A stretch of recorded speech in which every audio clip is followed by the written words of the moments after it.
Donc souvent les gens ils me demandent moi qu'est-ce que tu fais et je dis mon travail moi c'est de réaliser mes rêves. Et en fait depuis 25, 30, 35 ans maintenant, j'essaye de faire de ma vie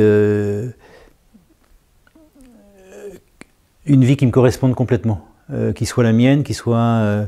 voilà. Et la première étape que j'ai eue, la première expérience que j'ai eue, c'est quand mon père, qui avait une entreprise, m'a dit est-ce que tu veux être responsable d'une partie de l'entreprise? Et ça a duré 1 heure de réflexion, et je lui ai dit non, il était très déçu. Et j'ai été, moi ce qui m'intéressait c'est être tailleur de pierre. Je suis racine de tailleur de pierre. Donc j'ai été tailleur de pierre et j'étais là à me cailler le froid, le chaud l'été, le froid l'hiver. Et j'étais tailleur de pierre pendant 3 ans et demi.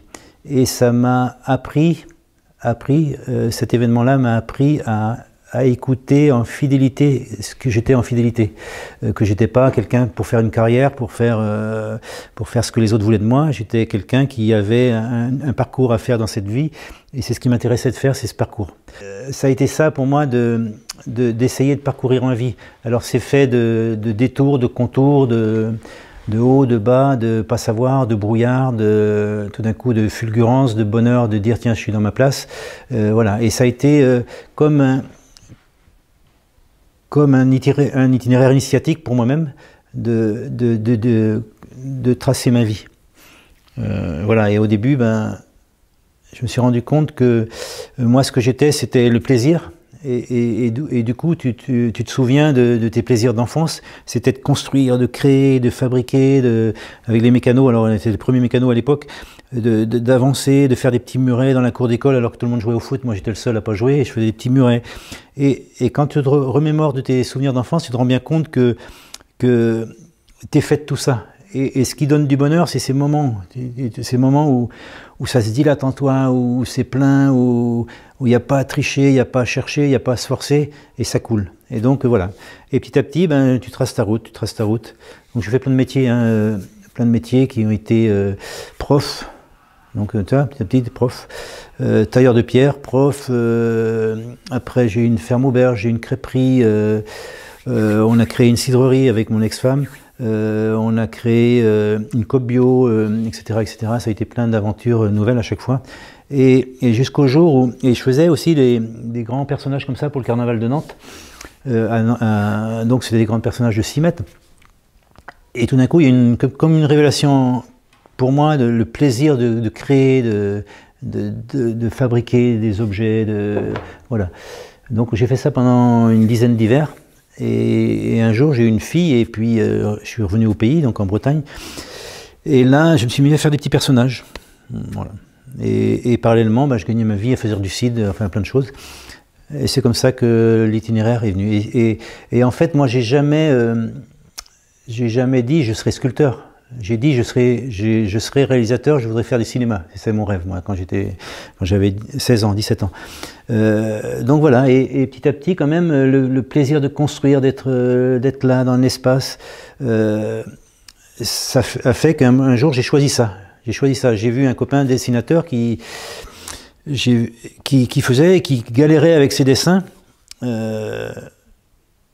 Et je le voyais, et je lui dis mais ce mec il va au bout, il continue. Et ça a été Marc Chaubaron, il s'appelle.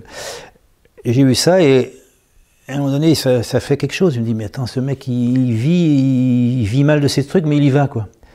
Et à un moment donné, moi qui étais devant mes bouteilles de cidre, donc ça fait au moins 15-16 ans. J'étais des bouteilles de cidre, et plus j'en faisais, plus les centimes s'accumulaient dans la poche, mais j'ai dit c'était bien, j'étais pas malheureux. Mais il y avait cette envie de créer. Et alors je me suis mis à faire mes petites sculptures, petit à petit.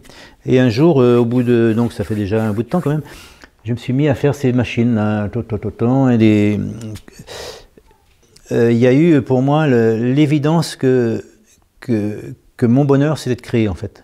C'était de fabriquer, de créer, de travailler avec mes mains, et d'inventer des choses. Et du coup, je me suis mis à faire mes petits automates au début. Une petite sculpture, mes petits automates. Et petit à petit, plus ça allait, plus je me suis dit, mais c'est super, ça me plaît bien de faire ça.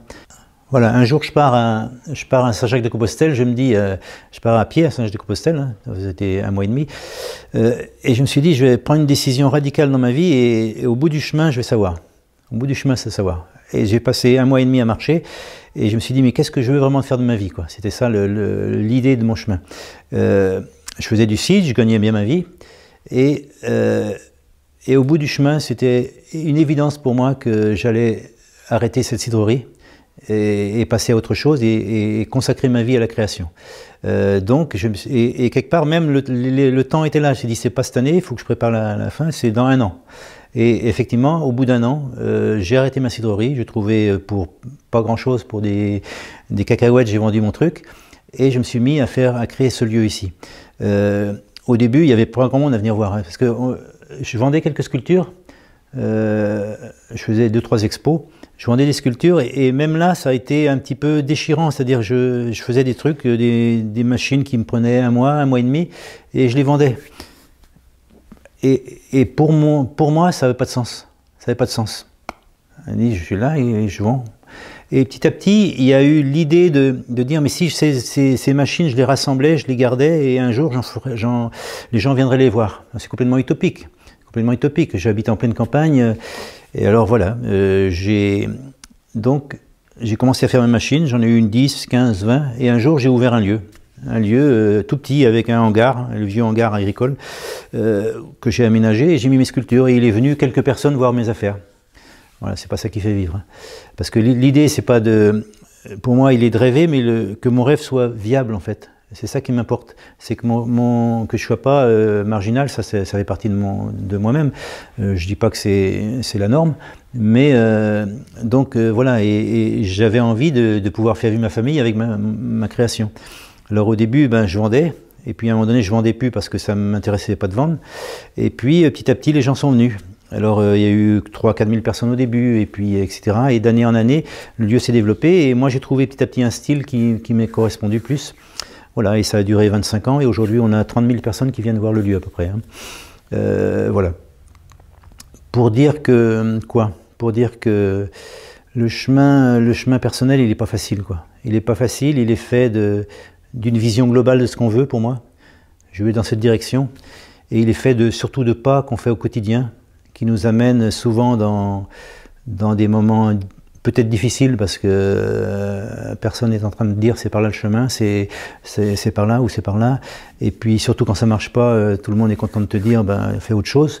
Voilà. Et ce chemin-là, pour moi, il m'importe parce que chaque personne en elle-même a ses aspirations à autre chose, peut-être pas d'ailleurs, quand tout fonctionne bien et qu'on est heureux, et je vois pas pourquoi on chercherait ailleurs, mais quand dans nos vies on est mal, on est pris, on se fait des burn-out et des machins, c'est là le problème, c'est-à-dire qui je suis moi là-dedans, qui je suis là-dedans, et voilà, et moi mon intérêt aujourd'hui par ma création, par ce travail-là, donc dans ce lieu-là, c'est d'éveiller les gens par les textes, par le film, par tout ça, dire écoutez, voilà, la vie elle est là, elle est courte, mais est-ce qu'on la fait pleine, vivante, ou est-ce qu'on la fait à moitié vivante, quoi. Et donc ça c'est l'intérêt, sans jugement, sans dire il faut faire ça, parce qu'on fait ce qu'on peut.